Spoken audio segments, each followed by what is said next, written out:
Yes, people, what's happening? Welcome back to the channel and welcome to another live stream. And here we are again, another deadline day.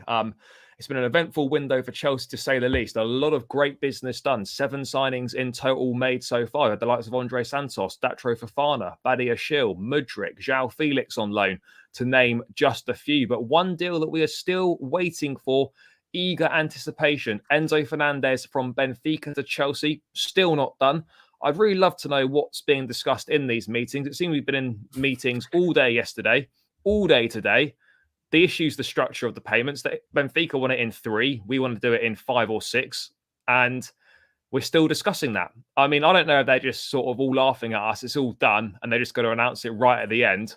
Well, as some sort of show-stopping situation. But, I mean, I don't know what the hold-up is. I really don't. I mean, time's ticking. We've got under 2 hours now until it closes. And we're seemingly no further forward than what we were 24 hours ago. Jorginho's joined Arsenal. Amari Hutchinson's gone out on loan to West Brom, which I think is a great move. Hakim Ziyech is in Paris trying to finalise a loan move to PSG. Not sure there's an option to buy in there or not, but there's plenty to get through. Oli, thanks for coming, mate. Really appreciate it. Deadline day, always a madness, always lots going on. And this is no different for Chelsea. Only one place to start, really. Enzo Fernandez, what have you made of all the goings on over the last 2 days, really? I mean, at the start of the window, we tried, didn't work out. We kind of accepted, yeah, this is not going to happen. And then the hopes get reignited in the last couple of days in the window. And then we spend 2 days basically constantly refreshing Twitter.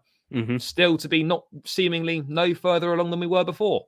Yeah, it's one of them, isn't it? Where obviously it's I think it's technically a British record. Would be, it's hard to get done for a start. You know, it's a very expensive deal, like I said, British record, and then also on top of that, it's happening in January, and Benfica don't want to really sell. So, like, there's a lot of things that are going to, and then there's the whole structure of the payments thing as well. So there's a whole bunch of things holding up the deal, or that have been holding up the deal so far. However, what I have seen is not only 10 minutes ago or so, at the Secret Scout has just going to bring it up now. Yeah, that apparently it may well be done. There's a at the moment though, we've heard it's done like a lot. We've heard it 5 or 6 times at this point that this transfer is done, and then there's something else, or is he having a medical or is he not? And so I get, you can't really trust anything until either he's holding up the shirt if you're a real purist, or if you wait until someone like Fabrizio or Ornstein comes in and actually gives their seal of approval. There's sort of, people say it's a tap in or whatever, but they're the only ones who get more or less everything right. So yeah, there's a lot happening with this deal. Really interesting around the financial aspect of it as well, with financial fair play and the way Chelsea want to structure the deal, potentially using I can't remember what paying through a company and doing it that way. They take a loan out and then they'd pay back the bank basically, or something along those lines. Or I think generally the idea is you solicit this company, that company then pays whatever it is. So, the amount that we've agreed to pay Benfica plus the tax, I guess.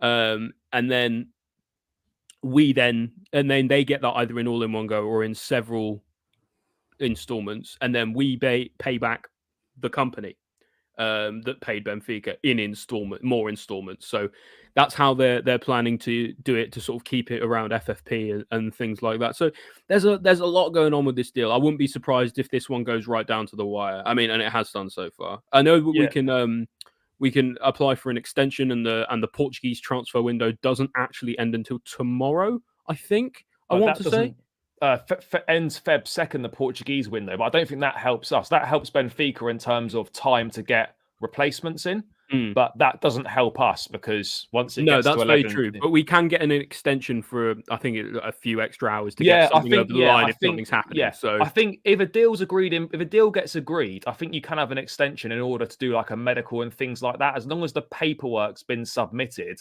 before the deadline, then I think you do have additional hours to kind of complete everything else. And I would, if we're being honest, if we're going to get a here we go on this, I really think it'll be past 11 p.m. I'd be surprised if there was something before then. You just never know.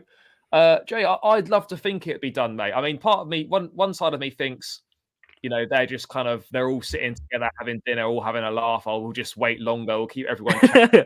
Maybe that's part of it. Part of like creating a media storm around it to hopefully, bring up the cert sales or whatever, or and then they'll just, and then Bowley, probably in typical fashion, will just be like, we've dominated this transfer window. Let's end the window with Enzo Fernandez signs for Chelsea, British record transfer, bang, good night, everyone, and see you in the morning, sort of thing. And then the other part of me, other part of me is then like, well, actually, there's people don't realize there's actually a lot more. There's so much that goes on in a transfer in terms of negotiations, payment structure, all these things. You're talking to intermediaries, talking to agents. You've got to get.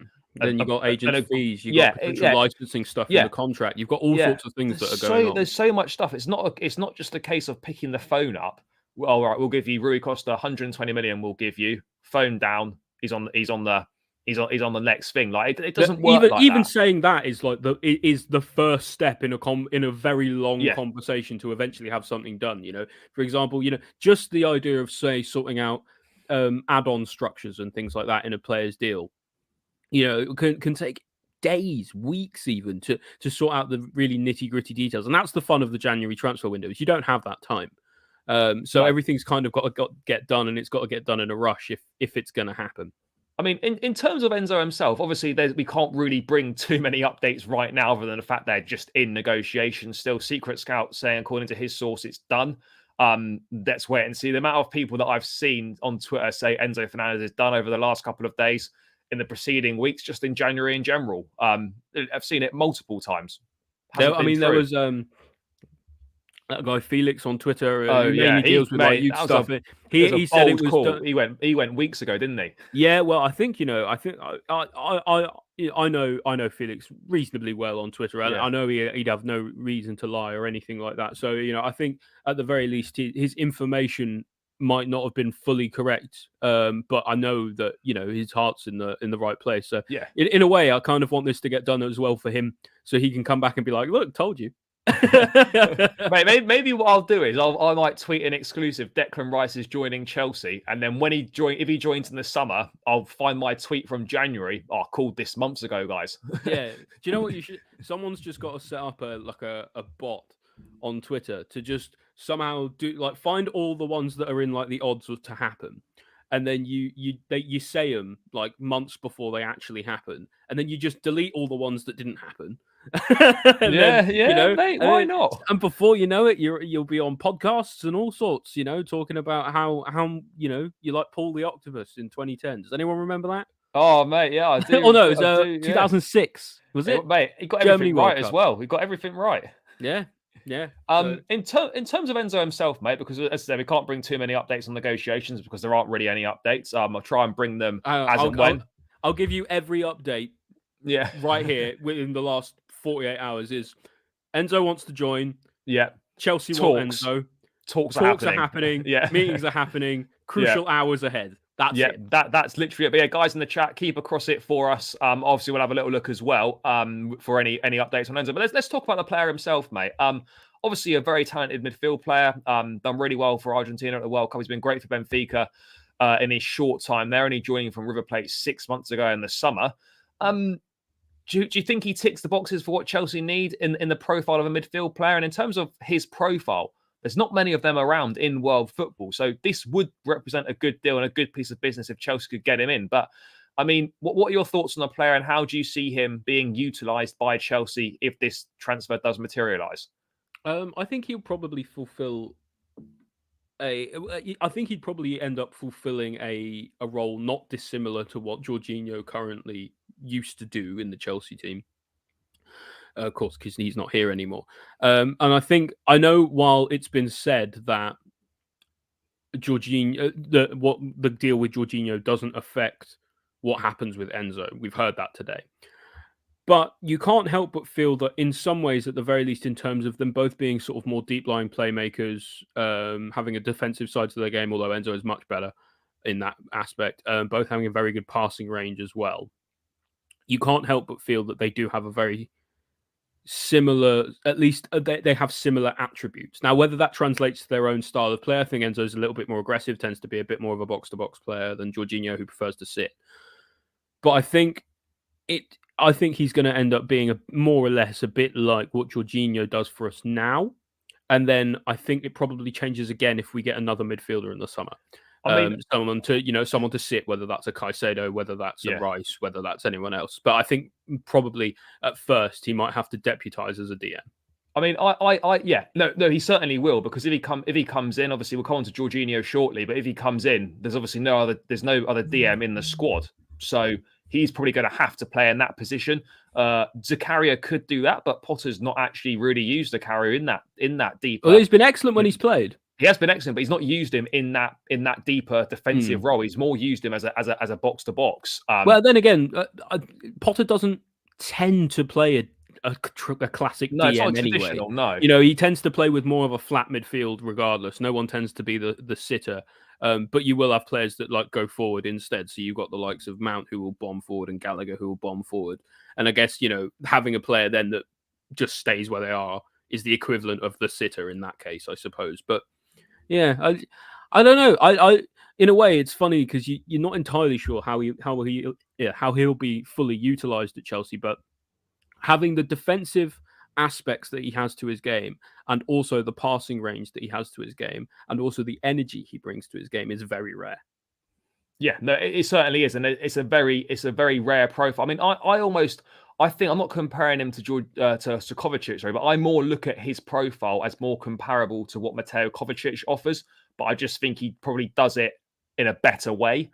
But it'll be interesting to see kind of how he's used. I think obviously in the long term, if he does come in, then he'll be used differently next season once the midfield is kind of rebuilt. But for this initial 6 months, presuming we get him, it's very much going to be, as you've said, it's going to be a case of probably doing the role that Jorginho did, because we haven't got anyone else to do it, even though that isn't really his most preferable role. He can do that, but he's probably a little bit further forward. Well, I do wonder, because I know what they were saying about Andre Santos, and they're trying to get him a work permit and things like that for coming to the UK. So I think it might be a little late to.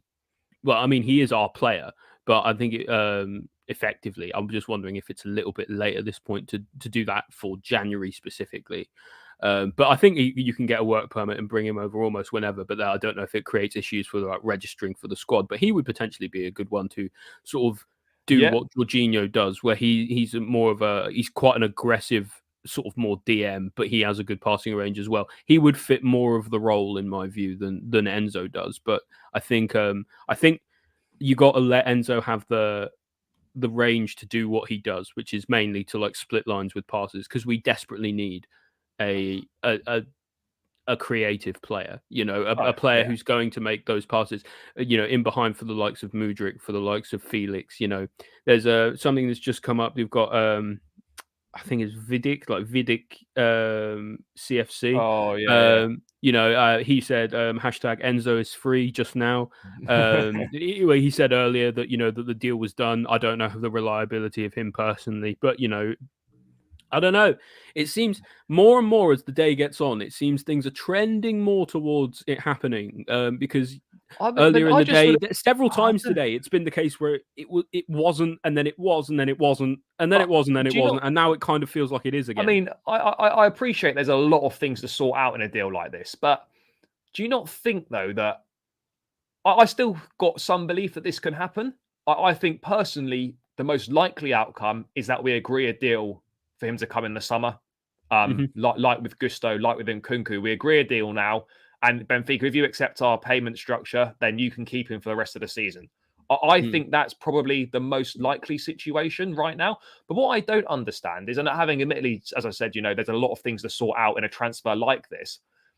Surely the longer you go into the evening, the longer you go. This is 2 days nearly of negotiations now, or at least public negotiations anyway. Who knows what's been happening last week or the week before? I don't think there was literally zero contact, and then we suddenly picked it up with 2 days to go. I don't think it quite works like that. But I don't know. Bowley and Co. You never know. But you sort of think, if this was going to be done, surely it'd be done by now with less than 2 hours till it closes. I mean, maybe I'm wrong, but I guess you would just naturally think that this would probably this should probably be done by now. But who knows? But like, would you accept? I mean, as much as we need a midfield player right now, I think would you think a fair compromise would be a deal to agree a deal now, and he comes in the summer? Would you be? I happy would have with that? said that.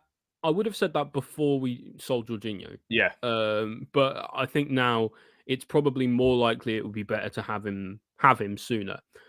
And especially because we've already kind of kowtowed to everything that Benfica have really asked for. You know, we've lowered we've lowered a lot of the installments already. We're paying over the release clause, for him. So it's like there's a lot going on where we really are sort of bending to Benfica's will. So I'm wondering if that is the sticking point then. If they think no, he's got to come now. We've already done a lot for you.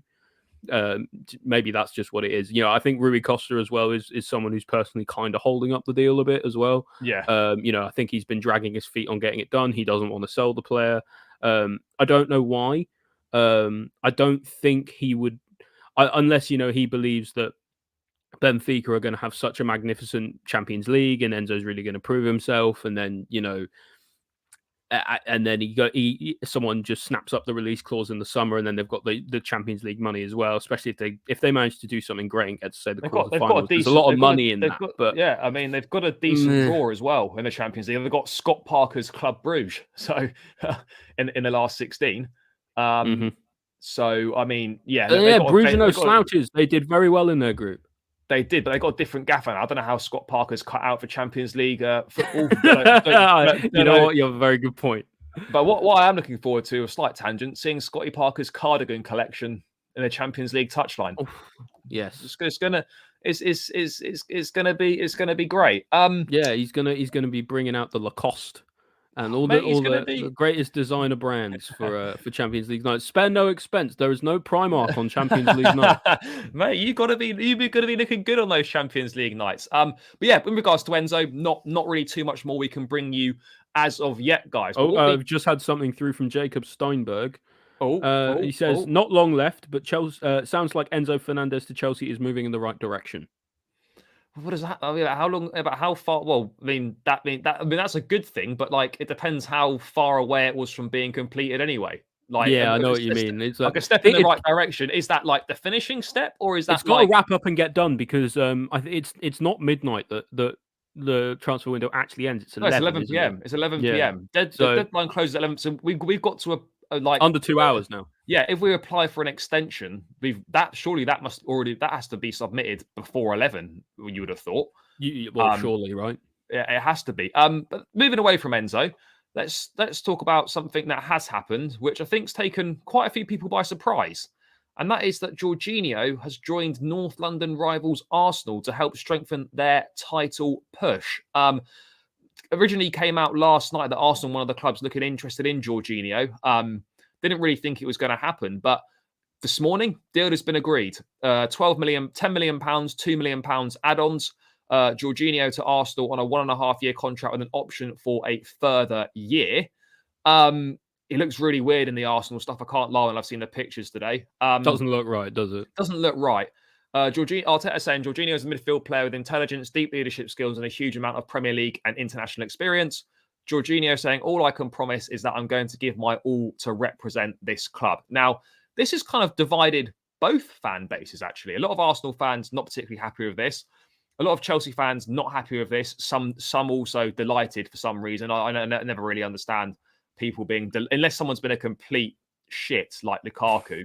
I can never understand why people would be happy to celebrate a player leaving. I'm in two minds about this one. I think it's great business in terms of getting £12 million potentially for someone that was out of contract and leaving for 3 and 6 months anyway. I think that's good business in that sense. Is it good business selling to Arsenal? Probably not, considering the position that they're in the league, although the clubs have done a lot of business in the past. You'll see Benayoun, Cech, Louise, Willian, Gallas going to Arsenal, Ashley Cole coming to Chelsea, Aubameyang to Chelsea.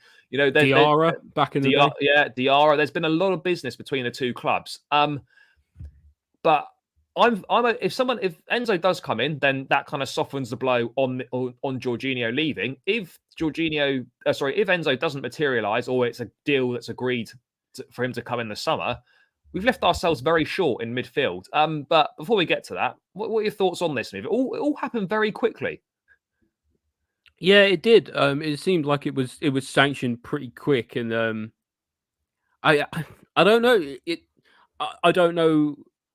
I would be really interested to know what Jorginho thinks of the whole deal, really, because for a long time he was angling for wanting to go back to Italy. No, he likes it. No, but we do know he likes it in London. It was likely he was going to leave this summer anyway on a free. Arsenal probably wouldn't have been his destination then. So is it him doing something for the club to make sure he can? There's a little bit of money that goes in his deal, or is he being a snake and going to a rival? In their title push. There's a lot of ways you can look at this one. He'll no doubt strengthen Arsenal, but the one thing I will say is that when you have Jorginho in your team, you have to set up around him specifically because he is severely physically limited. And that's not his fault. That's just, what he's like. And he brings a lot of strengths to his game in both his intelligence, leadership, communication, all of that. But in terms of the actual physical aspects of the game, he doesn't run very fast and he's not very strong. So Arsenal will do well with him, in my view, but he will need to be paired with someone like Thomas Partey or Granit Xhaka, or someone with a bit of energy, someone who's going to cut around the place, someone who's going to stick a leg in, and be sort of the muscle to sort of Jorginho being sort of the orchestra, as it were, for the team. It would be interesting to see if he actually goes there to be a starter, or if he actually goes and more or less he stays on the bench and only comes on to really kill games off. Because Arsenal probably do need that. Yeah. There was also talk about Jorginho potentially coming back to Chelsea after after I think capacity or something along those lines. Yeah, once he's retired, but I think that's a long way away. Really, there's a lot going on here. I don't know. I think there's a lot of ways you could view this transfer. I personally view it as it leaves a bit of a sour taste, but it's probably the right move. In terms of the money, it makes sense. From a business perspective, it definitely makes sense because on the business sense, but also, we do need to revamp the midfield. It's the first step in doing that, So, we don't know. Kante looks like he's likely to stay, so we don't know what the deal is with Kovacic, whether he's going to stay or not. So Jorginho was the player most likely to move on since Kante has started doing his contract negotiations again. Yeah. Although to be fair, I would have kept. I would have kept Jorginho over Kante purely based on the fact that he's actually available to play, not because he's a better player, or not because he's he's more talented or he's more useful to the team. Purely based on the fact that availability is an ability all its own. Availability is so important in football. He's missed 2 games for us ever. Yeah, he doesn't miss games for us. He's not always been the best, but I would have kept him not as a starter, but I would have kept him as a rotation option. But is it possible to keep someone like that as a rotation option? He's on 110 grand a week. He probably wasn't going to stay. When you look at it that way, it's wages off the books, bit of money for his trouble. Yes, he's going to a rival.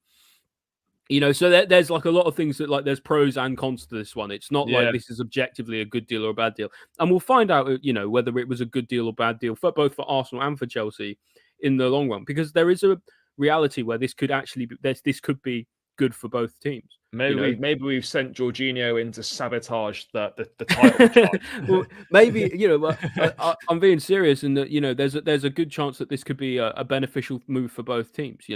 Chelsea, I think, might need to have evolved past Jorginho. The midfield was getting stale. Is very similar to the one it was 5 years ago. When you think about that half a decade with the same midfield, sometimes for anything you just need to change something.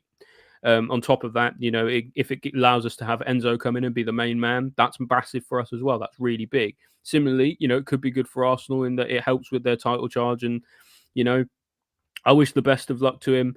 I wouldn't say I'm overly happy with the choice of club, but I wouldn't have imagined that Jorginho probably had all that much say in it, except do you want to go, yes or no? And he's thinking more about staying in London for 6 months. And I think he might have been slightly pushed in terms of not forced to go, But like, look, this money's come in. We really want to take it. Maybe I think he's maybe not been forced, but he's been made to feel that actually the club don't want him here anymore in terms of they want to take that money for him. So I guess when you feel like that, it probably works best with both. You know, we've needed to revamp the midfield. We've needed to freshen things up, and it's about time we moved on from the likes of Jorginho, from the likes of Kante, etc. You know, and start building something fresh. But in terms of Jorginho himself, what have you made of kind of the reaction to him leaving, etc. You know, he divided opinion amongst the he divides opinion. He divided opinion when he came. Yeah. He divided opinion the entire time he was here, and he's dividing opinion when he left. I think when you have players like that in your team who actually people are. I'm not sure. I don't know that this bit. That's true. That has got to be nonsense. But that's not true. Yeah. When you have this thing where you're not sure whether a player is good or not, or you're not sure if he's like the best player ever, or he severely limits your team, and you're stuck in this middle ground of like, well, which is it? Because you see both. I think we probably need to move away from players who are like that, because one, it divides opinion among the fan base, which doesn't help anything. Two, are they really the best quality players? I think by the very fact that some people can't see their quality, maybe suggests not. You know, and you could say that about a lot of our players. That's not just Jorginho. You know, Havertz divides a lot of opinion. Mount certainly at the moment is dividing a lot of opinion as well over whether they're actually good enough to be Chelsea players. And so it's interesting because when you're seeing the likes of Mudryk and Felix and some of these newer guys coming in now, and you're seeing, you know, even in really short amounts of time, the level at which they seem to be playing at, it seems upper level from where we are currently at as a squad. You know, it seems like it's gone up a level. Now I'm wondering if we've quietly over the last 5 years or so kind of sunk down a bit and, you know, sunk into a little bit of mediocrity. And but it's hard to notice because it's, you know, by degrees over time. And I don't know, man. It's the difficult one. It really is. No, it is a tough one. I mean, how would you look back on his time at the club? I mean, obviously he's been a Champions League winner, a Europa League winner, a Club World Cup winner, a European Super Cup winner. He's done a lot of stuff. He's over 200 odd appearances for the Chelsea. I don't know for us. And yeah, I think overall you'd have to look at his spell and think. It's been very good. It's been very lucrative for him. You know, in terms of trophies won, he's done a lot. Clearly, he's a big leader in the team, or you know, at least he was. You know, you could at least see. I think there was a thing that came out from Cucurella was doing an interview for something yesterday. Oh, it's so funny that or today, yes, today, today, and they were telling him that the transfer had happened to Arsenal. Didn't know. Yeah, he had no clue. But then again, why would you? You know, like if do you not say goodbye at the training ground, or maybe training? It's deadline started? Day, isn't it? Yeah, everything's got to go quick, and you know, so I guess not. But yeah, it is mad that, you know, you're doing an interview and you've got no idea that, you know, some like one of your teammates is joining Arsenal. Yeah, it's like, oh, but I can't have Jorginho. He's gone to Arsenal. Yeah, gone to Arsenal, really? Like, if you've not seen it, the video is on Twitter. You can easily find it. I won't bring it up on screen because it can sometimes get done for copyright when you do that shit. So I don't fancy getting a copyright strike. But yeah, anyway, getting back to Jorginho. I was just saying that it's been very lucrative for him. But I think he's been pretty good the entire time he was at Chelsea, and he had an outstanding one outstanding year when he won the Ballon d'Or. Yeah, third in the Ballon d'Or. Only him and Lampard. Him and Lampard are the only Chelsea players that have come in a top three in a Ballon d'Or ever. Yeah, and you know, and when you look at it in terms of personal trophies won, and in that time, you know, there weren't many players more successful on the planet than Jorginho at that point. No, you know? there weren't. And you have to look at it in those objective terms. There's a lot. Yeah, you know, there's a lot you can say about Jorginho. I think his game probably doesn't suit everyone. But you know. A pretty good innings for staying at Chelsea for 5-6 years. You know, bringing us our second Champions League title. That won't be forgotten. I think it's a bit premature for people calling him a Chelsea legend. I would personally call him more of a cult hero. Yeah, a legend gets thrown around too easily these days. Yeah, and you know, I think the thing about him being a cult hero is he wasn't always amazing, but he you know, he always had a charm, and he always had a certain way he did things, and the way he played was very unique. And you know, like even just the way he took penalties and stuff, very unique. Mate, I tell you what, could you imagine Emirates in May, Oh, Arsenal away? don't.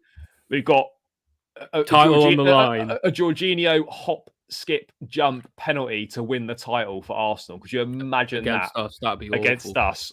But we could just also have had, 10 minutes ago, Nikoro Shira, who seems to be some kind of transfer guru on Twitter, says Chelsea is done deal and confirmed for Enzo. So many people are saying done deal. It's almost like it's losing. It seems like the mood music is moving in the right direction. It That's does. really good, though. And they're also another news. I mean, I think we could probably move on from Jorginho now. Other news is that we might as well bring this one up now, just because it's kind of fresh in my mind. Is that David Datro Fofana has got the green light to. He's got the green light from Chelsea to join Nice on loan in France's Liga. That's very interesting. I think that's a very good move. There was because people have been plane tracking all day for this Enzo deal. I did see that there love the plane tracking. There was a plane that went to Farnborough, which is the private airstrip that Chelsea use when players are jetting around the place. Closes in half an hour, by the way. But there was a thing today where people were looking for this certain plane that was coming back to Farnborough to see if it was the plane that potentially Enzo could be on, and it was going to Nice afterwards. Makes sense. So maybe that's what happened. It dropped someone off and picked Fofana up, and off he went. It'd be interesting to see how he does at Nice. Nice seems like a bit of a ramshackle kind of put together team at the moment. I know Ross Barkley and Aaron Ramsey there. Kasper Schmeichel, a lot of Premier League players, but that makes sense. Their owner is Sir Jim Ratcliffe, isn't it? Who did try to, who did put his hat in the ring to potentially buy us. Now he's potentially looking at buying Man United. I think he just wants to buy another team, doesn't he? I think he's a Man United fan, but also went for the opportunity with us. It's an interesting one. I wish him all the best. I think he's got a really good opportunity. We all know how good Ivorian strikers can be for us. So I think this is really good for him. A chance to go, and you'd think Chelsea would have in the French league too. Yeah, you would think Chelsea would have sought guarantees that he's going to get a decent chunk of playing time. Otherwise, it'd just be a completely pointless loan. I'm excited to see how this one develops. You notice now a lot of young English strikers, particularly centre forwards, are going out to. I mean, he's I don't know why I've said English because he's not English, but a lot of young forwards are going out to the French league. You've seen Florian Balogun at Reims. He's killing it, doing very, very well. There's an interesting little thing about Rem. Is it Reem or Rem? I don't know how you say it. I'm not French. Reem sounds a bit more cultured, doesn't it? I mean, maybe. I don't know, mate. But their coach actually doesn't have his badges. No, he doesn't, does he? No, he's only 30 they're getting fined 20-something grand a game. He manages for them without getting his license. And they just drew with PSG the other day. Yeah, and Balogun last minute equaliser. Yeah, he seems like a phenomenal striker. I think he'll do very well for Arsenal. He's on loan from them when he does go back there. Yeah, I think that's a good deal. Needs experience and makes sense. Really makes sense. What's this? Is there a Simon Johnson tweet apparently that I should be looking at? I think he's just reiterating what other people have said about Enzo. Just reiterating, looks like it. Anyway, Fabrizio, has tweeted 3 minutes ago as well. Chelsea will try until the end for Enzo. Meeting still ongoing. No medical yet. Completed in Portugal. If the two clubs will be able to reach full agreement, fight is on. This has got deal to join in the summer written all over it. It potentially does. Yeah, it reminds me of some of the famous sort of the famous January transfer deadline day moments that we've had. Well, not Torres. just we've had, but the teams the teams have had. You've had the likes of Torres joining on deadline day. We had and then Liverpool getting Andy Carroll. Scrambling for the time left. You had I don't know if anyone remembers. Who was that old West Brom striker who used to be Oh, quite good? the classic Peter Odemwingie in the Peter QPR Otenwingie, yeah, in turning the up QPR outside. car park. Oh, Yeah. we don't want you, and he had to fucking turn his car around and leave. Yeah, you know, all sorts of that, and then the arguably the most famous one of all, the David De Gea The fax machine, yeah, broken fax machine. Couldn't tale. join. I reckon someone's. I reckon. Do you know what's mad? Right, two things. I reckon probably someone sabotaged that fax machine, and the fact in these, we'll give it a good tick or two. Yeah, and in fact that in these times, clubs for multi-million-pound transfers are using a fucking fax machine still. Well, what's going on? Yeah, it's like they've cut off all other lines of communication. A fax comes through, it's halfway up, and someone's going, "Unplug the machine." Yeah, like yeah, it's mad. But talking of loan moves to France, another one which appears to be close is PSG and Chelsea on the verge of unlocking Hakim Ziyech deal. Details being discussed in order to get it signed. Ziyech received other proposals, but he told Chelsea he wants PSG.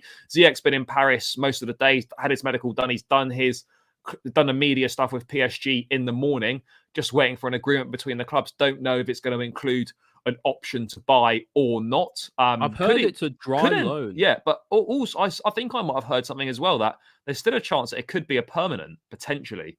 But I think they're just looking to sort out.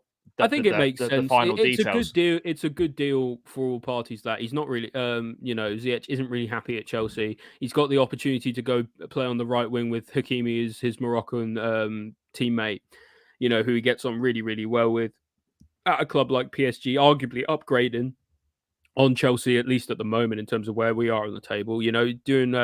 It's a win for all parties because let's be real, he doesn't really want to be here. Well, it doesn't. He's already said he doesn't want to be here. For me, I think a straight loan with not even an option to buy, I don't think that's a great deal. I think you want some sort of, but even an option to buy only doesn't mean they have to activate it. I think Chelsea are looking at it from two ways. That if he does well, it maybe increases his value for the summer. Mm-hmm. But then on the flip side, if he doesn't do well and he doesn't play much, then his value could potentially even go down.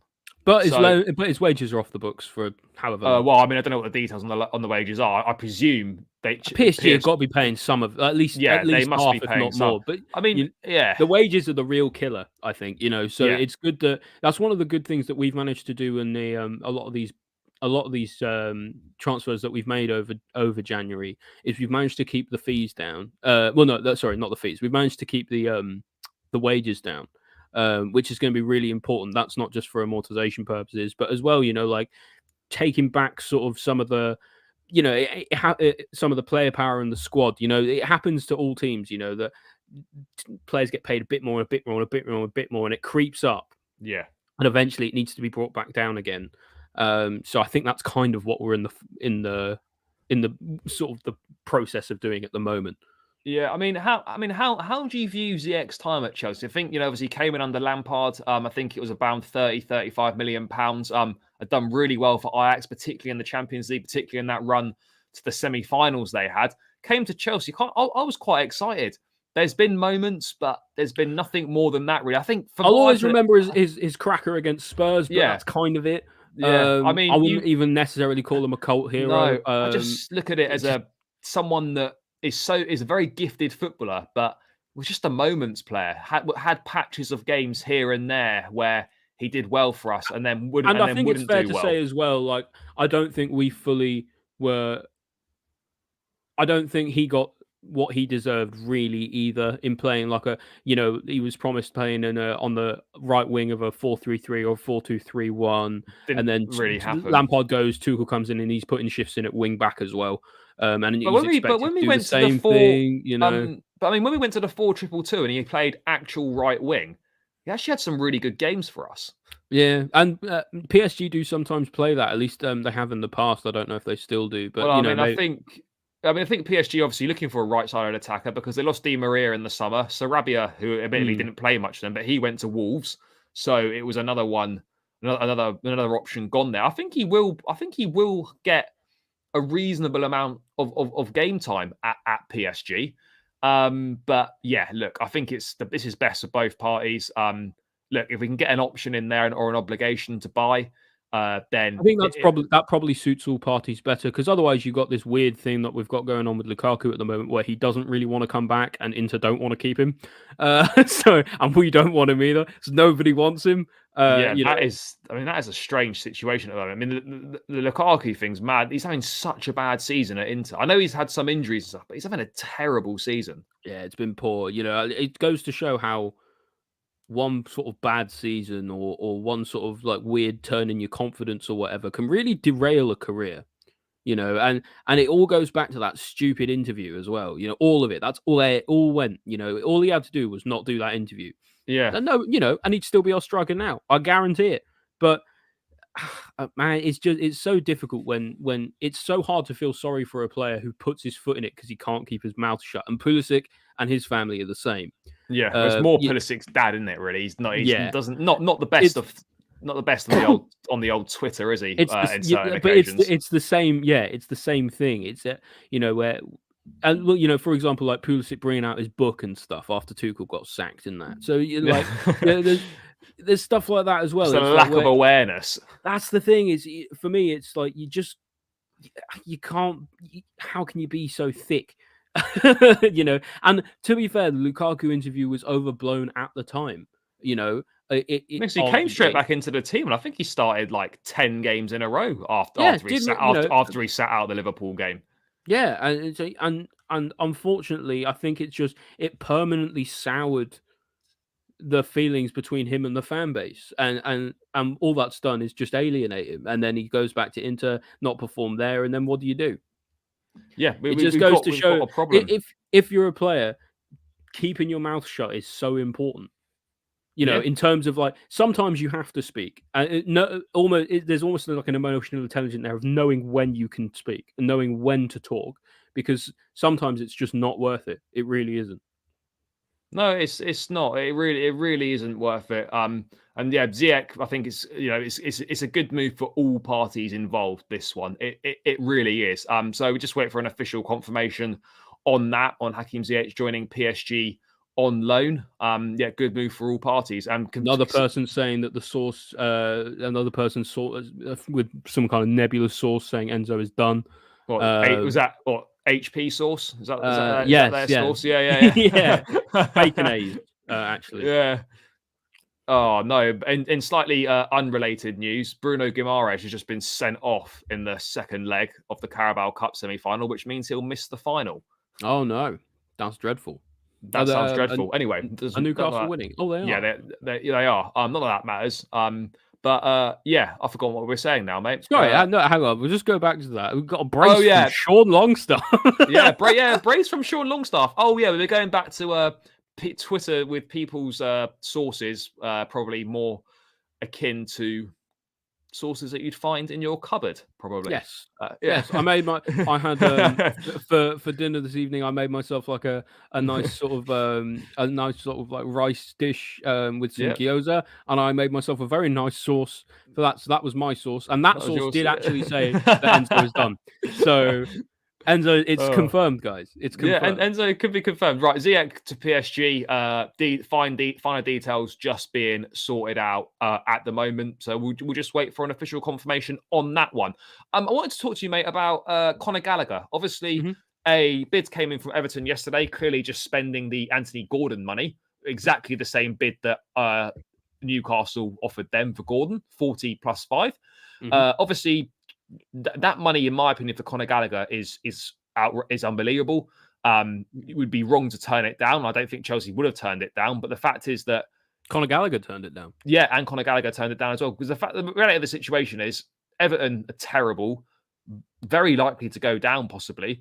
And it makes even less sense that they've put this bid in now after Frank Lampard had gone. If they'd done this a couple of weeks ago with Lampard still here, I think Gallagher would have been more inclined to join Everton with Lampard in charge. But yeah, it was never going to happen this late in the day.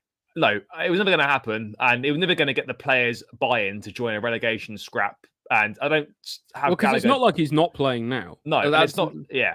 And it's not If like it was Gallagher's, sidelined, it's different. But yeah, I mean, it's not like Gallagher's sort of going to thrive under Deitch's 4-4-2 Brexit ball. So I mean, it's you know what? I know you say that. I think Gallagher would be one of the perfect players for Brexit ball. Well, for Brexit ball in a 2-man midfield, Gallagher and Onana. Yeah, it wouldn't be that bad, would it? Lots of energy, defensive solidity, dynamism. I don't think that's too bad. No, I don't know, but you could also play him at right mid, and that would be all right. Yeah, well. It might not be terrible, but I mean, can I just say from here, I love having Sean Dyche back in the Prem. I love having. Mate, Sean, do you know what, mate? It's that gravelly voice back in the Prem. It's beautiful. It is beautiful. But yeah, in terms of Gallagher, Chelsea have also reportedly turned down loan offers from Newcastle as well because they view them as a top 4 rival. That would be correct, but we're 10th, so I'm not really sure how also, true that is. It doesn't really wash that because we sold Jorginho to Arsenal today. Yeah, it doesn't. It doesn't really make sense. But I mean, look, I think Gallagher's had opportunities to go. The Everton bid, Newcastle supposedly on loan. I think it makes sense to keep him this window. Obviously, if that 45 million come from Newcastle, I think we take it. I think Gallagher would probably go and play for Newcastle, given it's a pretty exciting project. He'd play regularly. Him, Joelinton, and Guimaraes in midfield, not bad. But yeah, I think we'll keep him for the rest of the season. But in terms of his long-term future, mate, obviously, if Enzo comes in, which we hope he does, maybe Declan Rice in the summer, maybe Caicedo, maybe Kone, Lavia, whatever it ends up being in the summer, when that midfield rebuild's complete or almost done, I don't see him having too much of a future. I think he can make a good squad player, but ultimately, do you think in the long term, his future probably isn't at Chelsea? He probably just isn't quite good enough. I think he's an excellent squad player, and I think he can still grow into the player that we know he can become.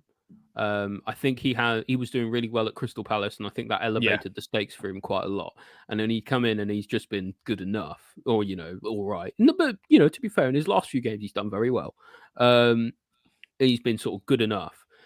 It's a bit underwhelming, and I think people would sort of be happy, with the fact that we're doing a rebuild and we've got new players coming in and we're revamping like the whole new midfield. I think it's important not to throw the baby out with the bathwater a little bit, but also to recognise which players actually need to stay and which ones don't.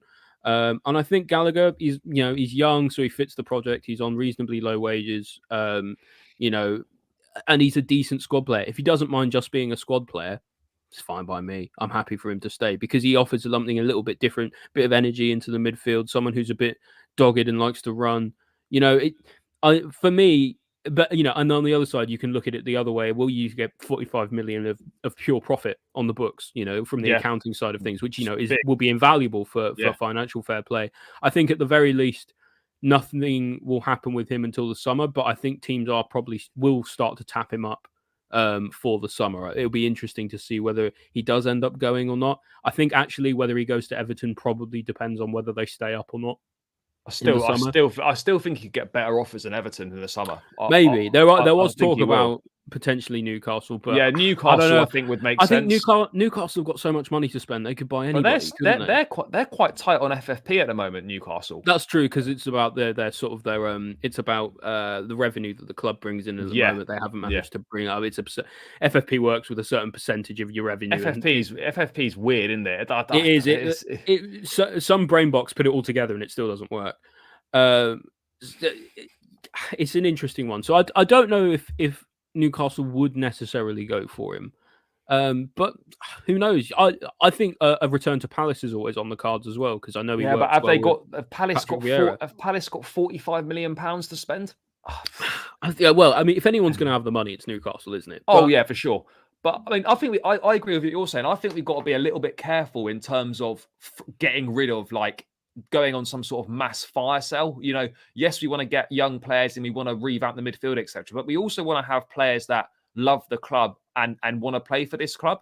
And Conor Gallagher is one of those. All right, it doesn't make up for a lack of ability potentially, but you want those characters in the dressing room. And I'd rather have someone perhaps I'm about to contradict myself here, but I'd rather have someone with a little bit less ability, but loves the club, wants to be here, breathes it day in, day out, than someone that might be...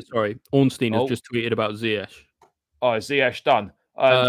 They've reached an agreement on loan until the summer. Deal not signed but in place and includes a fee but no option to buy. No option? Is that no obligation? No, it doesn't look like it. Looks like a dry loan to me. Brendan, thanks for this one, mate. Says I need to hit the gym. Alex, we'll go to the gym, mate, and we'll do a session at some point before a game. Let me know. Let me know. You seem like a good, you seem like a big cardio guy. I bet you can run. I can do some running. Yeah, Yeah. There's a bit of an engine. I mean, it's not perhaps quite as good as it has been over the years, but there's an engine there. But so Ziyech is basically just a straight loan, no option to buy. Yeah, it looks like that's a done deal as far as we can tell. Well, just because Lord Ornstein has come out and tweeted Lord about it, Ornstein. So, Hakim Ziyech set to join PSG until the end of the season on loan. Just Matt Law saying, just waiting for international clearance to complete loan move to PSG. I've always wondered what that international clearance is. Who's giving that? Who's giving permission? Who's signing that off? International clearance. I don't even know what that means. If anyone in the chat has got a few minutes and would like to research what international clearance is, please feel free to do so and report back. It'd be interesting to wonder. What is that? I wonder clearance? If there's like a potential block. I don't know. I'm wondering if that could, if international clearance is just a normal. I think it's quite a normal thing. I've heard it you hear it quite often, but I've never really thought, what is that? I'm wondering if it's like if the countries have actually got to approve it as well, because it's not necessarily the same as like the work permit situation. But I'm wondering if it's not different dissimilar to a work permit. Yeah, but I'm wondering if it's not dissimilar. It might be something to do with that. It might just be sort of final checks and clearances. Could be the reason why Zakarian from St. Petersburg. Yeah, I mean, that might be the stumbling block there. Yeah. The other clubs, for those that want to know, the other clubs that were interested in Ziyech included AC Milan, Roma, RB Leipzig, and Premier League clubs were also interested. Obviously, the Premier League clubs haven't been listed. Well, at least not in the tweet. They might be. I thought Spurs asked. I thought, there was an option like when we were talking to Spurs for about something. I think it was maybe an option as part of a potential Basuma. That was some. So I wonder if that was, that anything came of that at all, and there was some implications, or I don't know. Aston Villa always seemed like they were ready to jump in for someone like Ziyech or whatever. So they seem to have a lot of money to spend all of a sudden. So yeah, apparently there's Fabrizio stream going on right now, but don't leave. Don't leave. Don't leave. Have it on in the background, and then. I mean, do you know what the Fabrizio thing's going to be? He's going to big it up, and he's going to be like, it'll be like, oh, Ziyech. No, it'd be like Ziyech's gone to PSG on loan. No, do you know what it's going to be? He's going to say, "I've got huge Enzo news for you guys. Meetings, crucial hours ahead. Crucial hour ahead now. Yeah, crucial hour ahead. Yeah, crucial hour ahead, guys. I don't know what to think. Another young loan, which I think is a great move. A couple of young loans that we can cover. Obviously, Cesare Casadei joined Reading on loan. I think at the weekend. Mm-hmm. Good move for him. By the way, I think we spent a reasonable amount of money off him. He's basically been playing PL2 football. I think it cost about 20 million euros, which is a lot for a youngster. But a lot for a youngster. I think he was also showed that, I think, in my personal opinion, he showed that he was better than a lot of the academy. He was upper level from the academy anyway. Yeah. So I think so. So he was playing in the academy, but really he needed a championship loan minimum, really. And he's got. I think after this, then it'll be a Premier League loan, and then after that, then jump in. He's got the opportunity to go and play under Paul Ince and provide service for Andy Carroll. What a time to be alive! And he can play alongside. What more could you ask for? And he can play alongside the legendary Jeff Hendrick in Reading's midfield. Managed by the governor Paul Ince. What a time to be alive that is. A few names blast from the past there. Some players just drop off the radar. And also, by the way, do you know Joe's still there, still at Reading? Baba Rahman. That's true. Isn't he still our player? I think he's still our player. I think he's on loan. I think he's. Oh, hang on, Fabrizio Romano. Oh, it's not. Enzo to Chelsea. Here we go. Is it actually a here we go? Yeah. He's just tweeted it right now. Pull it up. Oh, it's done.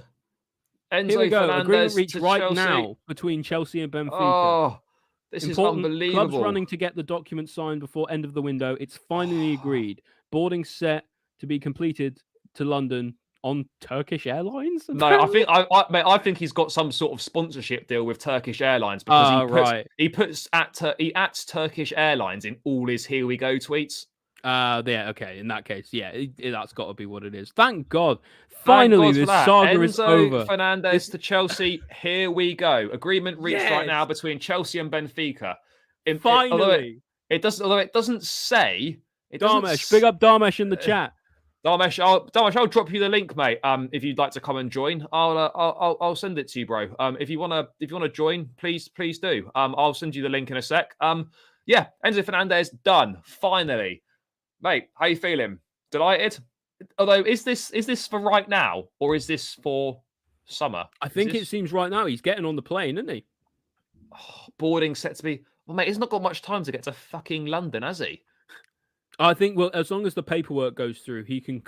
I think as long as the paperwork goes through, he can do everything like at a regular speed. Also, what I will say, I don't think he has to be like sprinting to Cobham to get there within an hour. Also, I'm sure my mum's been texting me all day about this Enzo thing. So, mum, if you're watching, you do sometimes watch. It's now done, so you can go to bed. Hello, Charlie's mum. You made an excellent son. Mum, Enzo's done now. It's flights to London about to go. So yeah, Enzo done, mum. So you can rest easy now. Thanks. Thank God it's finally done. It's finally done. It took all January, but it's finally done. It's done. Do you know what I find mad, right? And Darv, yes, big up, bro. Joined in at a perfect time. I thought I was going to get the here we go last night on stream. We're here. Here we go. Enzo Fernandez has signed. Well, I say is ready to sign for Chelsea. Yeah, fantastic news. Oli, delighted with this, man. Really pleased. Absolutely ecstatic. It's the start of the midfield rebuild that we desperately need. It would have been so difficult to have to do the rest of the season without Enzo. And we may still potentially, but the idea of not having him at all is even worse. So I'm just I'm over the moon. This is one of some of the most excited I've been for a player to join us in a long time. And with that comes a lot of hype, and with that comes a lot of pressure. But he's already a World Cup winner. Stop it, Lee. Lee, don't speak these things into existence. I'm very excited for this. I'm really looking forward to seeing what he can do. If it seems that he's worth it to Bowley and Co. Evidently, Potter will use him. It's nice to have a World Cup winner in the squad. I know people can kind of discount trophies and things, but that mentality does really make a difference. The players we're going for seem to have a lot more of a mentality strength. The likes of Mudryk, who's doing extra training and stuff. You've got Enzo now, again, World Cup winner. We've got Felix as well, who's got an excellent work rate. It seems that there's a real focus on being a hard working team, which really, really matters. But yeah, I'm absolutely over the moon, mate. What do you think? Oh, mate, I'm delighted. We can now not be bothered. It doesn't now. The Jorginho leaving doesn't really matter that much because Enzo. It doesn't matter. Who cares?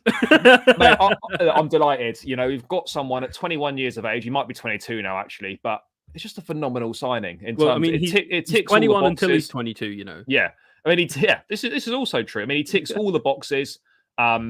Great profile. Yeah, just everything, mate. Hopefully he's going to be. One thing I'm slightly concerned about is that big money signings at Chelsea generally haven't worked out. So can this one please be different? I hope so. I really do. But do you know what? Enzo does seem different. It's got that mentality, I think. But I think as well, it's like can you name another midfielder that's like him?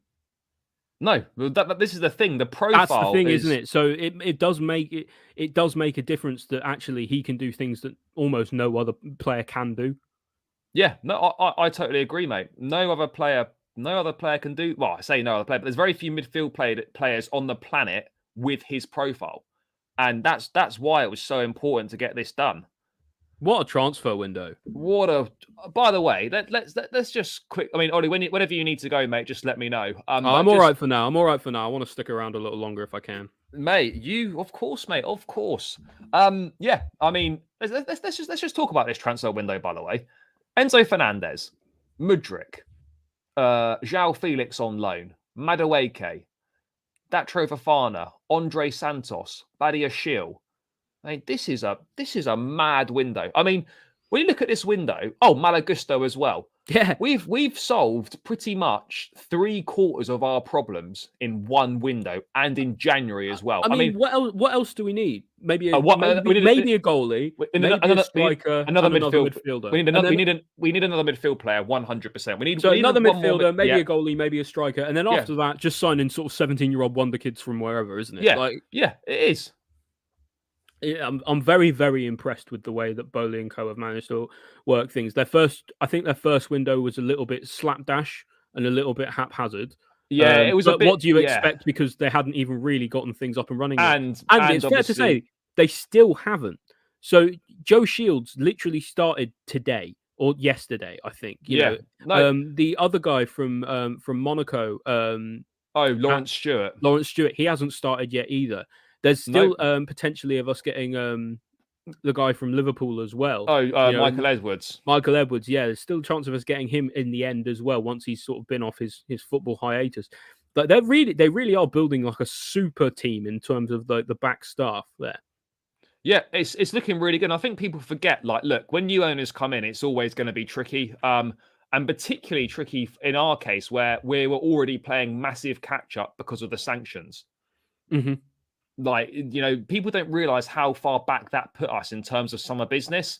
Look, we were all excited about the summer business, don't get me wrong. But when you look at it in reality, it probably wasn't that great in terms of what we were doing, because we were buying players for Tuchel, who obviously didn't last very long this season. So, I mean, don't get me wrong, I think Potter would have been delighted to have the likes of Sterling, Wesley Fofana, maybe not Koulibaly as much, and definitely not Aubameyang. Won't have a problem with Cucurella. But yeah, I mean, I wonder how long that deal's for Enzo. I think it's till 2030, 10 million euros a season, supposedly. 7-year deal. It's not too bad. 2030, 7. No, 7. I mean, I don't know why I've looked at my watch. Don't have the year on that. I always do that as well. You or like the week, and you go, "Oh, what day of the week is it?" You look at your watch. Yeah, that doesn't tell me on the watch. Yep, we've had the Ornstein confirmation as well. Mate, the two goats have confirmed. That's all, mate. That's all you need in life. I'm very, very impressed. It seems, but do you know what? It's proved to me personally as well that Bowley and Co. This January, that Bowley and Co. really are the people to send us forward. Yeah. They're ambitious. They're willing to put their hand in their pocket. They've got a project that they're looking for, and they're going to go out. And they're not. And I said this when we got Mudryk. We're no longer settling for second best. If we couldn't get a player, we weren't then just going down the list to figure out who would be the next best option. No, we've actually stuck with it in some cases and gone, no, actually, we do want him. We do want Enzo, and so we're going to stick at it and we're going to get there. And just really, really impressed, especially with the likes of Egbali as well, flying all over the world to get things done. Paul Stanley as well. It's mad. It's seldom more exciting times to be a Chelsea fan than right now. Mate, this is honestly, and do you know what's even better, right? Two things. Roman not only put us on the map, he also wiped all the debt off, and he picked these guys for us. Could you imagine if we were the Ricketts right now? We'd probably be signing, we'd be signing some no-hoper on loan that in their mid-30s. We'd be doing what Everton are doing and going for like Andre Ayew. Yeah, Andre, mate, that is back to Deitch. That is a classic Deitch relegation scrap signing. Yeah, might get you 5 goals. But I mean, beautiful. But do you know what? And one of them might be the one that keeps you up. Yeah. But back to this window, by the way, mate. Fuck me, it's mad. I mean, would you take the slight Chelsea bias away from it, if we can, but. Honestly, I don't think there's been a better window. This has been the best January window of all time. Mm-hmm. I would almost say that this could be possibly. I mean, I don't. Obviously, my memory can't go back to all the transfer windows, but I think in recent years, this is probably one of the greatest transfer windows there's ever been. It has to be one of. I don't think it's the greatest because I think Real Madrid got like Ramos, Ronaldo, and someone else all in like one window. And that PSG summer where they got Messi on a free, Ramos on a free, Donnarumma. Yeah. I mean, it's definitely up there. Yeah, but it's definitely up there in terms of, like how much money was spent, actually the quality and the caliber of player we're going for. It was really nice because the last time we had a big summer spend, the last time we had a big sort of spend, it was Lampard's window. We had After the Havertz transfer and ban. Werner, wasn't it? And we Yeah. got Havertz and Werner and stuff, and we were all really gassed at the time, and it didn't really work out. But I don't know, it just feels different this time. It feels like back then in the previous ownership, there wasn't a huge amount of logic to the way we did our transfers, but there's more data now, there's more of a plan now. It seems like on every level the club is moving up a gear, and that's a scary thing, but not for us. Mate, we're a serious outfit now. Dharmesh, thanks for coming, mate. Massively appreciate it. We didn't get it last night when we were chatting with Lawrence. We've now got it tonight. an hour before the window shut. Enzo Fernandez, here we go. Agreement in place, mate. How pleased are you about this one? I think for me, just a relief. It's done. You wait for 2 days and you get an hour before the deadline. Fairly standard, you would think. But yeah, mate, how are you feeling about this one? Delighted it's done? Yeah, big up Oli, big up Charlie as well, big up the chat as well, sub to the channel, like and all that. And yeah, man, I'm just like, at this point, I'm just mentally just like, everyone's exhausted. Thank God, literally, bro. I'm not even. Mate, joking, no man. more It's been plane going on for tracking, no days. more refreshing Twitter. It's done. It's been going for days and days and days. We all thought it was going to be done at least 2 or 3 days ago. Then obviously, Just had a the here news we this go on morning- Ziyech as well. Oh, Sorry to interesting. interrupt. Yeah. Literally, Ziyech done. yeah, literally this morning, Twitter was going crazy because apparently we weren't getting Enzo, but I probably was one of the only people who just thought, okay, let this ride out. Let's just see what happens in the evening towards 11 o'clock / 10 o'clock, and now, literally, here we go. So yeah, Can you imagine? And then out of nowhere, Caicedo as well. Oh my days! Mate, wonder if There's still time. Wonder if I've got time to. I wonder if I've got time to get myself to Luton Airport quickly and greet him off the plane. Caicedo is Why in not, London man? apparently. I know I don't think he is anymore. I think he was, but I'm not sure if he is anymore. Probably outside of potential yeah. move to Arsenal or us, be in the right place at the right time, I guess. Yeah, I Literally, mean, he's really made a mistake sending out everything that he sent out on his socials and stuff. Another case, like we were talking earlier, like it's important sometimes for players need to know when to talk, and sometimes they're not getting the best advice from their agents and stuff as well. It's a shame. it is a shame, but boys, we've got it now. Enzo Fernandez in. We don't need to be asked that Jorginho's gone to Arsenal. I've This just seen a tweet that says Lukaku is no longer our most expensive signing. Oh, no, he's not. This is all Yes! yes. Celebration time, boys. Celebration time. That is a celebration in and of itself. Oh my God. Let's obviously we're gonna massively enjoy it. But how much pressure do you think is going to be on Enzo Fernandez? Obviously not from Chelsea fans because you've got to give him time to develop, etc., adjust to the league.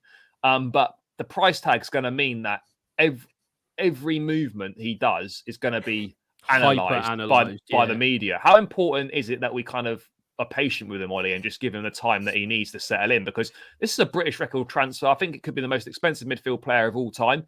In theory, I think he could be fine. Listen, he's already won a World Cup final. He's used to the pressure, so hopefully he'll be able to come in and be like, well, I already played in a World Cup final. I already played in a World Cup, won the thing, got young player of the tournament. What is pressure at that point? It's all relative. It is all relative, but I mean, Dharmesh, what are your thoughts on kind of the pressure side of things? Because we know what it's like when players come in for big money. Do you think the Chelsea fan base will be patient with him? Yeah, well, they're gonna have to be patient with him, I guess, because obviously we lost Jorginho today, and obviously Enzo coming in is I wouldn't say the exact replacement for him, but obviously it's another addition to the midfield. But I think given this the British transfer record as well, if I'm not mistaken, as well, there'll be obviously more pressure from rival fans compared to our sort of fans. And let's not forget, Benfica also a big club as well, so he's also used to that sort of like Oli mentioned about pressure in for Argentina, but he's also probably had pressure from Portuguese league and even Benfica fans to sort of deliver the league every year. Their fans are very sort of like I wouldn't say they're ultras because that carries a bit of a connotation, but they're very passionate fans. Yeah, exactly. That they have over there in Portugal. So he'll be used to that. And yeah, it's just the signing that we need. Like, but I think we've all been crying out for a perfect Cesc Fabregas replacement, and well, we can finally say we've got one now. Instead of saying, we might get one. I mean, look, the range of passing's fantastic in terms of his abilities. You know, I look at him as more of a box to box rather than sort of a holding midfield player. I think he can play that well. He can play in a pivot. He can play in a 3. He definitely ticks all the boxes. We do obviously need one more midfield player, but at the same time, you know, let's not think about that too much. Let's just enjoy him. He's here now. Oli, when do you think his debut could be? Do we think Fulham on Friday? Too soon? Nah, no chance. Absolutely no chance. No, actually, no chance. Yeah, it's Tuesday, isn't it? It's Tuesday. He didn't play in the game today. He has been training though, isn't he? Like, so he's been playing regularly. It won't be Fulham. I'd be very surprised. He might come off the bench for Fulham. Yeah. I mean, otherwise he wouldn't start for sure. Otherwise, it's debut away at West Ham the following week. Yeah, definitely that, and then probably it would be that. Sure. I would probably think that. It's crazy what Bowley and Egbali have done, man. They saw the phrase, you know, Rome wasn't built in a day, and went, yeah, we'll give it a go. You know, they've almost done it. Okay, we can't do a day. How about a month? Yeah, like I've been so impressed with the new owners. I really have. The way they've implemented things with the new structure and the way the club is run. You know, and it does all go back to Abramovich as well, like you were saying, Charlie, because he did, you know, handpick these guys to take over. And it seems that he couldn't have made a better choice. Yeah, he hasn't. He couldn't have made a better choice at all. He's left us in great hands. And, you know, look, obviously we're fully aware that you know, not every window is going to be like this window. We're not going to be free spending every time a transfer window comes. I think this summer there'll be a couple of big incomings because we still need to add a midfield player. But you know, now it's more going to be focused on outgoings. But look, we're well within FFP. I mean, FFP is complicated. I don't really understand how it works, but we are well within FFP. No, we're all experts, Charlie. Yeah. Sorry, yeah. Just look on Twitter. There are thousands of financial experts on Twitter. Yeah, I mean, everyone's got an accountancy degree on Twitter these days. So it's amazing. It really is amazing to see. You know that everyone seems to know exactly what they're saying. Oh, how is that possible? Blah. This is, you know, we've had, you know, my favorite reply to that is, oh yeah, it's the Hazard money. Yeah, the Hazard. Yeah, it's the Hazard money. It's the Hazard money. Yeah. All these years later. Medical ongoing now. They believe they can get it across the line. I mean, did David Ornstein say that a medical was already done earlier, or lots of people just misreading that? I don't know. I think there was a thing that went out earlier. They could. If he was going to do a medical, it would be in Portugal. It would have to be in Portugal, to get it done in time. I think some people misconstrued that to say that it was happening at the time, but he was just saying that. I was one of them, definitely. Yeah, if it happened, then it would be. Matt Law saying that Chelsea have everything in place in terms of paperwork, deal sheet, medical, and private jet, so there shouldn't be an issue completing the move, even if there's no announcement before or at 11. So. Bedad Egbali refused to take no for an answer during 12 hours of negotiations. Who said that? That's come out from Matt Law just now. Could you? I mean, I wonder what they were chatting about in there. I mean, I'm sure it might come out maybe at some point. Honestly, it probably wasn't. You get to know someone in 12 hours of negotiations. Could you imagine if we just catching up casually? Like, mate, if we were sat here for 12 hours, it's actually mad.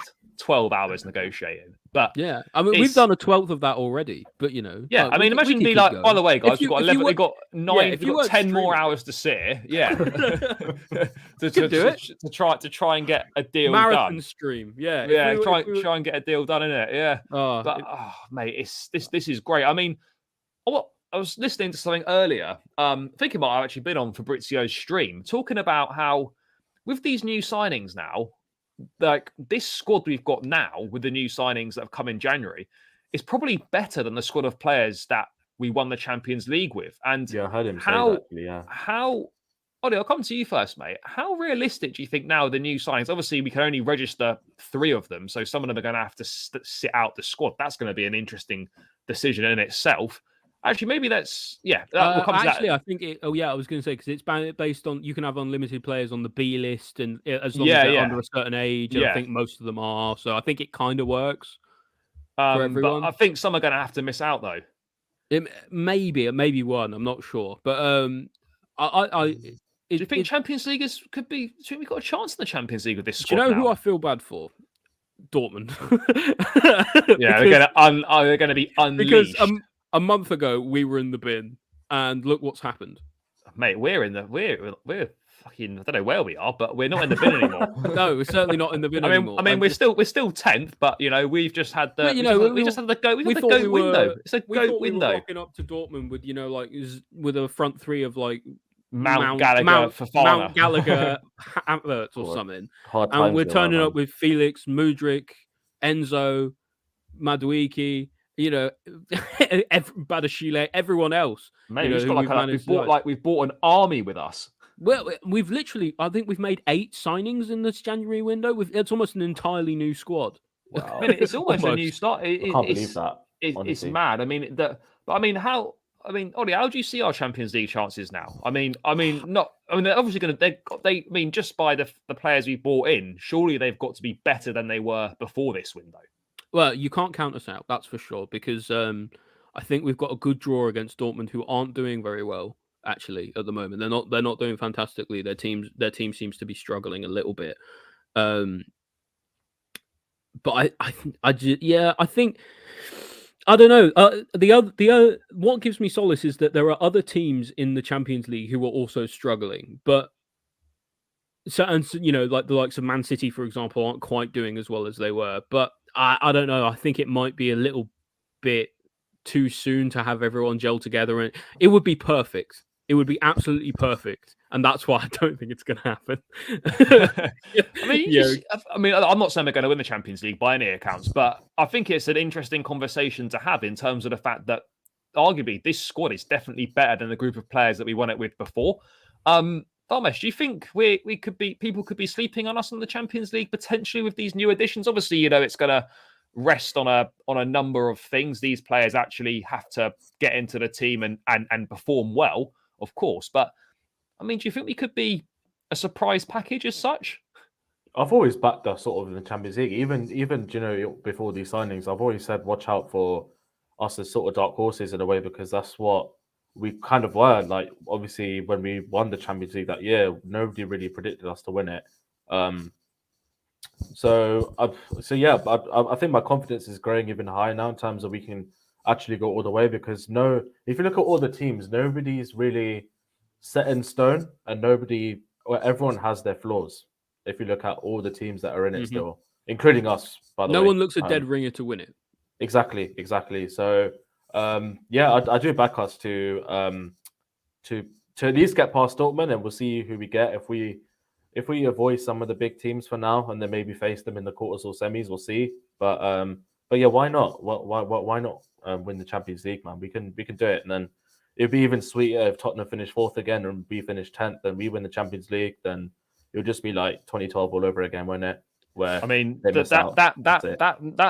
number 3 is. We could be closer to it. I'm just saying, first Champions League, sack the manager, won the Champions League. Second one, sack the manager, won the Champions League. Never know. We did sack Tuchel. We did sack Tuchel at the start of the season. Never know, boys. Honestly, never know. You never know. Just another thing as well with the registering players. I think it'll be obviously easier now as well, because obviously Ziyech is gone now. Jorginho is obviously gone now. So obviously there's that's also. That's probably another part of the thinking, but potentially in terms of getting those two like selling players or players just leaving on the initial loan, we can get them out the Champions League squad now. So it just by Ziyech, that's what I'm saying. Ziyech and obviously Jorginho going, that frees up 2 spaces in the squad that we don't have to think about. But then could we add? But I'm a bit confused, because if we're obviously with them 2 gone and stuff, could we? How does it work in terms of adding players in? Because it's a bit confusing. So I don't really know. You register players for? Do you mean in the Prem or in the Champions League? Champions League. Bro. In the Champions League. So what you have is you have an A list and a B list. Now the A list is sort of your core team of 23 or so players that you usually take with you. The B list is usually usually, I think, to be used for like youth players and potential for injuries and stuff. It's to cover bases basically. But Right. so with the A list, you only get 23 spaces. That's it, and you can't take any more, I think. And then in the B list, you can take an unlimited amount of players on the B list, but it's only an unlimited number of players if they're under if they're 21 or under. And so Mudryk applies for that. Who else we signed this window? Badashile applies for that. Like there's quite a few who we have signed because they are so young, and we have such a young squad now that actually can fit into that B list and be in that unlimited bracket of players we can actually take with us.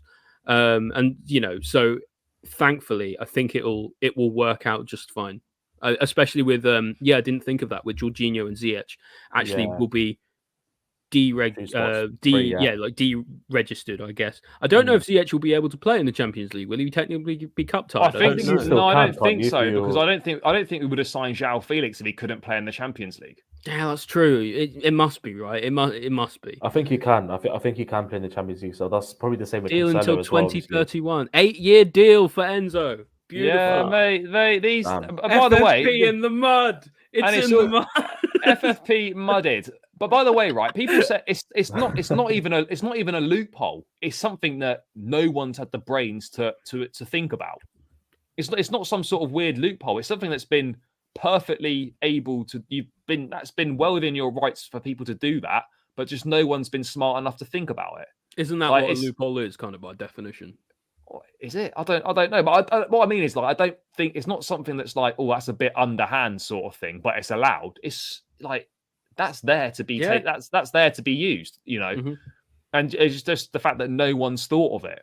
The idea of using this factoring company as well to pay for stuff is something that I have never heard of. A Premier League funding a transfer that way to be in line with FFP. It seems like we're saying all along, you've got all the analysts and stuff on Twitter who want to, say one thing or the other. But ultimately, nobody is probably going to know finances better than the private equity multi-billion pound venture capitalists. So, I think they probably know the best out of everyone. Yeah, I think they do. I mean, we probably just leave it to the people that know best rather than the people that got their degrees on Twitter. So we'll probably best to listen to them on that front. Oli, do you reckon these signings? Do you reckon this now changes the expectation for the rest of the season? Do you think now with all these new bodies that have been brought in, that actually they're not? I mean, there's always pressure on our manager at Chelsea, but do you think the pressure ups a little bit more under Graham Potter now that all these new players have come in? Do you think the expectations for the second half of the season have changed? Maybe, but at the same time, they said, the owners literally did say earlier in the season that they were going to stick with Potter no matter what, even if we don't get Champions League. So I think the expectations are kind of the same because they probably foresaw a window like this, whereas we could never have expected it. I think there'll be more pressure from the media and more pressure from rival fans than anyone else, more than anything.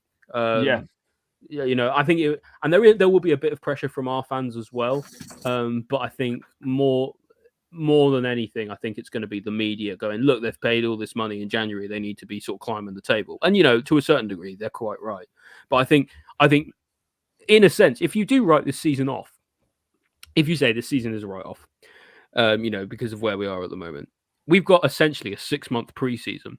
Then a break, then an actual preseason for a lot of these players to properly get in, gel in, get to know. And this is essentially a summer window in January, which is quite good planning. But that's just crazy. Which is mad. But Oli, I know you've got to dash, mate. Thank you so much for your time as always. It's been great, guys. Make sure you follow Oli on Twitter. It's linked in the description below. And it's also on his screen name it's in his screen. Yeah, up there. Yeah, there you go. Linked in the description, obviously on his screen as well. Please make sure you follow him, mate. Thanks so much for your time. I'm so glad that we got to share the Enzo Here We Go together. Yeah, it was so good. What a special experience. We bonded for life by that one, boys. Exactly. And it's the sort of thing, this kind of stuff, you don't get it anywhere else, folks. So, if you're not subscribed to Charlie, hit the like button, share the stream, subscribe down below because he's pushing for. Is it 3K now? You're pushing for? Yeah, pushing for 3K. Pushing so for 3K. Yeah. Let's everyone who's in the stream right now. If you're not subscribed to Charlie right now because you'll get this level of consistency and a level of quality that you won't see from anyone else of his size. So make sure you do subscribe to him down below. Mate, thank you so much. Mate, I'll catch up with you soon. Take care. All the best. Take care. Nice to see you again, Dharmesh, as well. Big up, bro. Dharmesh, we'll continue for a few minutes. Sound, man. I'll bring up the this thing here. Let me just find it. But in terms of a window, mate, as I was saying, it is kind of like a summer window. I mean, this is going to be a massive advantage having 6 months for these players to bed in, then a full pre-season. So then, like, most of these new signings will be ready, would have already had 6 months under their belts by the time we get to start the next season. How much of a difference do you think that's going to make? Because I think that's always massive, because it sometimes takes half a season for players to actually even get up to speed in the first place. Yeah, mate, it's gonna be a madness in terms of getting to know the kind of players that we sort of have, the different sort of systems that these players best bode well with, and also the players that they're best suited to in terms of which ones suit the midfield, which ones suit the forwards and the defenders as well. So we're so fortunate to sort of have a window like this compared to other clubs where their owners are they're just not ambitious as ours. And that's one thing that we can take pride in as Chelsea fans, is the fact that we're ambitious. We always try and sort of get the best players and the best facilities, and we always want to win. That's the way our mentality should be, and we shouldn't settle for anything less, to be honest with you. So I couldn't be much happier, man. And honestly, it's just for the next sort of 6 months, we'll start to figure out more consistencies in the starting 11s, where in the past we didn't have that, and which was obviously a problem for us in the past. But I think now, if we come up with a consistent 11, like say Arsenal have this season, Manchester City in the past as well, Liverpool as well, we can sort of familiarize ourselves with the sort of best 11. But yeah, just looking at your you put the screen you got up now. That's crazy, the names that are on there, man. And I mean, this is January. It's mad. As I said before, that's a summer window. Yeah. Oh, yeah. I mean, and Nkunku was agreed in December, by the way. Like that's a phenomenal piece of business. But you look at it, and I suppose like that for me is without doubt the best January transfer window in the history of football. One of the best. Oh, it has to be. One of the best windows. This can't fall through, right? Can the contracts be signed? Yeah, look, I'm not saying this is impossible to fall through, because like anything's possible, but I think it's highly unlikely. Everything's in place. Lawyers are in place. Medical tests taking place. You can apply for an extension. As long as there's an agreement in principle that's been made, then you can apply for an extension. And, we won't get an official announcement before the deadline. We definitely won't. But yeah, look, I think it is pretty much there. But I mean, mate, you look at these names here, and you now got a situation where what do you think Chelsea's best team is? Let's do it, man. If you've got a screen up, let's have a look at it. I'll stop sharing that, mate. I'll bring a screen up. But I mean, there's a lot of there's a couple of funny comments there as well, man. Just read through the comment section, man. You lot are funny. there's a couple of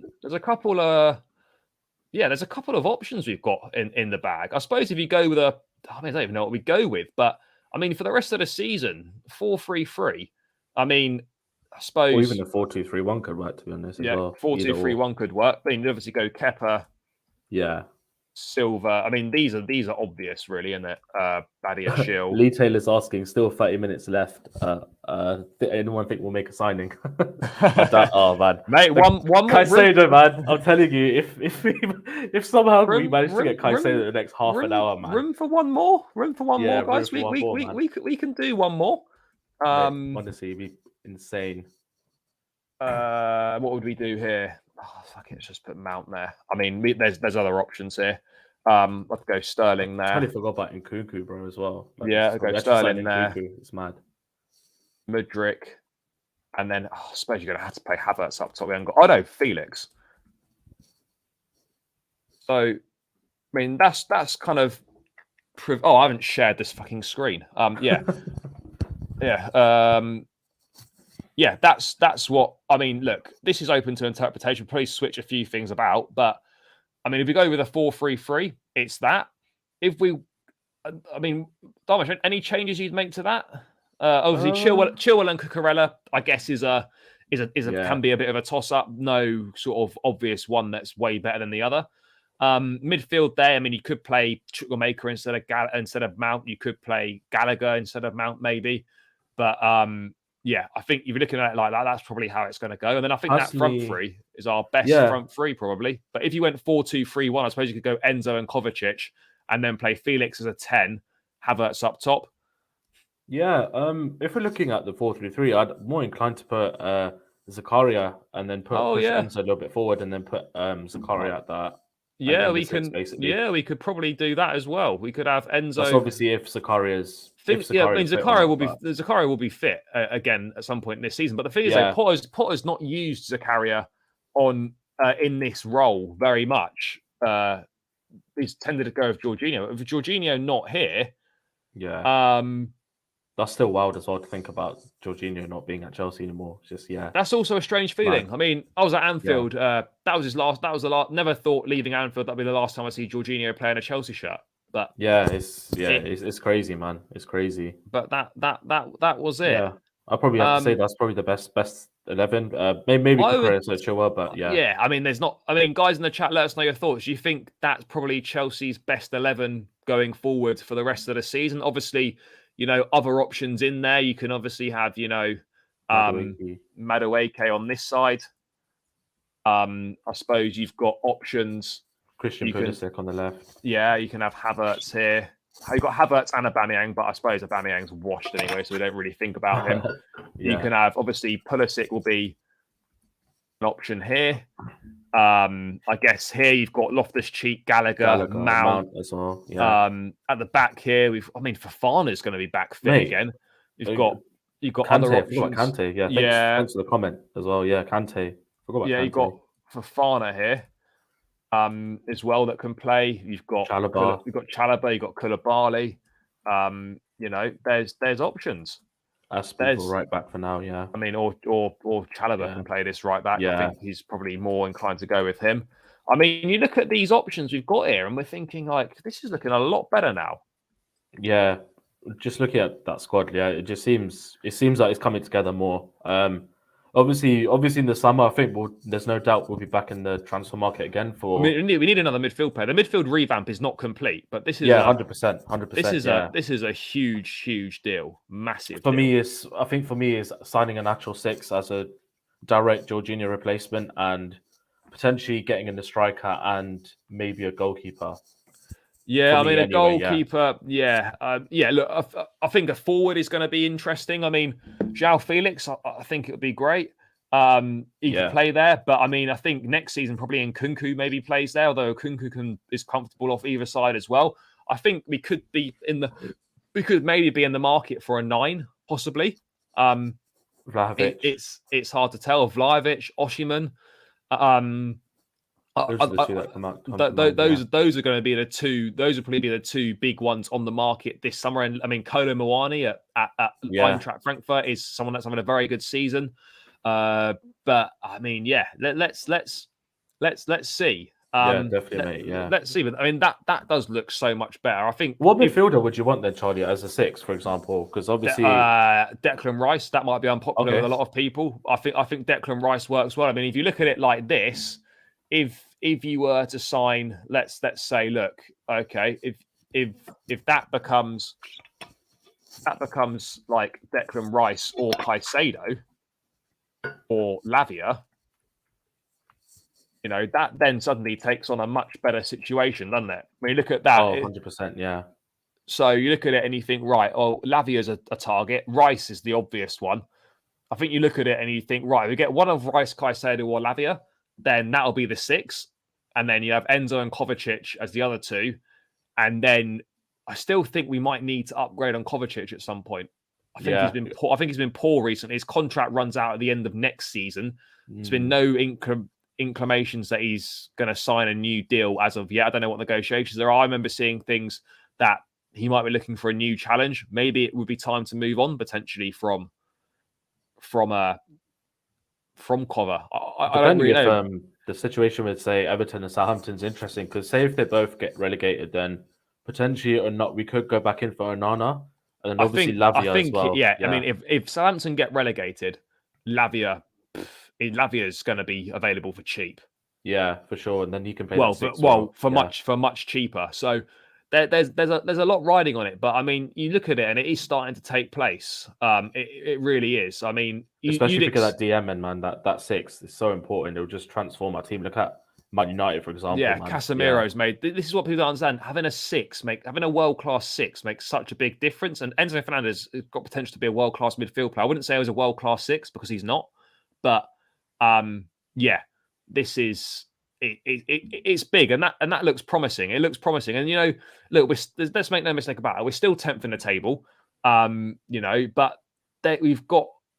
It's amazing what a few transfers. I say a few transfers. What some unbelievable transfer business does to lift the mood around the place. You see all this transfer news, and you're like, well, actually, I'm not really that bothered that we're 10th right now because you can see the plan that's in place. You can see that there's light at the end of the tunnel. So, like, whilst yes, we need to pick the results up on the pitch now. But I would also say there's probably, apart from the initial bedding in of the players, there's now not really too many excuses for Potter in terms of not getting results. Do you think? I didn't ask you about it, but do you think there's a bit more pressure on him now in terms of? Do you think the stakes have upped a little bit now that he's been backed with these players?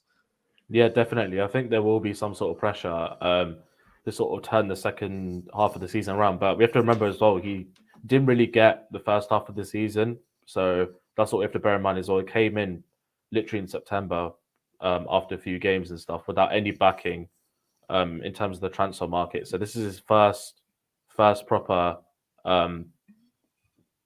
sort of transfer window that he's had. Yeah, and obviously just look at the squad there as well. It's there's work still to be done in certain positions. So. If you look at the Arsenal, we keep going back to the Arsenal team right now. Like that whole squad is Mikel Arteta's. Whether that's players that he's decided to keep and the players that he's decided to sign as well. So yeah, I truly believe if we fully back Potter with the players that he wants specifically in all the positions, then then I think it'll be more on him if we still don't get the results. But I definitely have faith and I definitely trust Potter to sort of turn it around. Yeah. Yeah, no, I agree, mate. Just on this Enzo stuff, this is coming from Ornstein. Enzo Fernandez Chelsea medical is ongoing while the clubs work as quickly as possible to get the transfer done, at least via deal sheet in the next 25 minutes. The only hurdle is the paperwork and time. Benfica tried to keep Enzo Fernandez until the end, but he insisted on joining Chelsea now. I presume that means end of season. But he insisted on joining Chelsea now. That's why we knew that like a few days ago. Yeah, I mean he's obviously very, very keen for the move. It's great. It's great to see. What number do you think Enzo will get at Chelsea? I don't know. I mean, I think he's worn. I don't know what number did he wear at Benfica. I don't know. No, let me find out. But yeah, I mean, obviously, I think I've seen something on Twitter saying that like. If he wears 13 for Benfica and 24 for Argentina. 24 for Argentina and 13 for Benfica. Benfica, yeah. Who's our current 13 right now? I don't think we got a 13.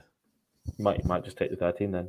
Could take the 13. If he stays, just stay away from the number 9. That's it. Who's got the 24? 20. Is it Sakaria? No, let me find out.